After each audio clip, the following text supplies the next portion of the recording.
Yesus yeroo tajaajilaa turetti mata duree kaan caalaa waa'ee mootummaa Waaqayyoo barsiiseera.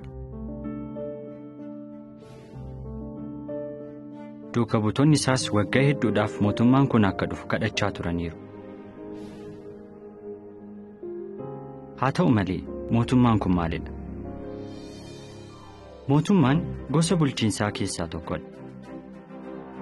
Bulchiinsi tokko bulchaa, teessoo mootummaa, naannoo itti bulchu, seeraa fi lammiilee of keessatti qabata. Kan nama gaddisiisu bulchitoonni ilmaan namootaa hedduun wanta saba isaanii barbaachisu isaaniif guutuu kan hin dandeenye ta'uu isaarrayyuu fedhii mataa isaanii guuttachaa jiru. Mootummaan Waaqayyoo garuu bulchaa mudaa hin qabnee fi Yesuus jedhamu kan qabu si'a ta'u kallattiidhaan kan isa muude Waaqayyoodha. Waaqayyo namoota Yesuusii wajjin bulchan kaanis filateera. Mootummaan kun samiirraa bulcha. Aangoo fi humna isaa kan argates Waaqayyoo biraati. Guutummaa lafaa kan bulchu si'a ta'u rakkoowwan sabboonummaadhaan uumaman hundas ni balleessa. Namni seera isaa eegu hundinuu lammii mootummaa kanaa ta'uu danda'a. Mootummaan kun lammiilee isaa kan fayyadu akkamitti? Yesus yeroo lafarra turetti dinqiiwwan raawwachuudhaan wanta mootummaan Waaqayyoo raawwatu mul'iseera.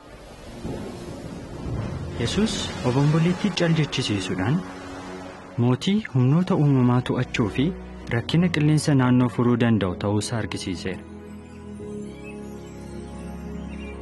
Dinqiidhaan namoota kumaan lakkaa'aman sooruudhaan mootummichi beela addunyaarra jiru akka balleessu argisiiseera.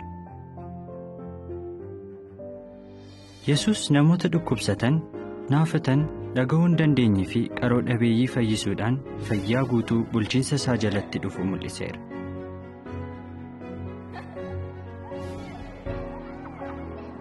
Namoota du'an du'aa kaasuudhaanis mootummicha jalatti du'allee akka balleessu argisiiseera.